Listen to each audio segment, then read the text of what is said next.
আউযু বিল্লাহি মিনাশ শাইতানির রাজিম বিসমিল্লাহির রহমানির রহিম। আসসালামু আলাইকুম ওয়া রাহমাতুল্লাহি ওয়া বারাকাতুহু। সম্মানিত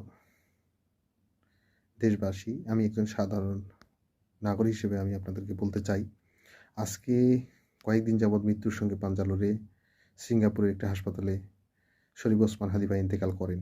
আপনারা জানেন যে তার মাথায় গুলি করা হয়েছে, শ্যুট করেছে দিন দুপুরে, ওপেন। সেই শ্যুটার যে নির্মমভাবে হত্যা করেছেন তাকে এখন পর্যন্ত তাদেরকে আইনের আওতায় নিয়ে আসতে পারেনি। আসলে ওসমান হাদি ভাই না ফেরার দেশে চলে গেছেন। ইন্না লিল্লাহি ওয়া ইন্না ইলাইহি রাজিউন। মহান আল্লাহ পাক তাকে জান্নাত নসিব করেন। সবাই বলে আল্লাহুম্মা আমিন।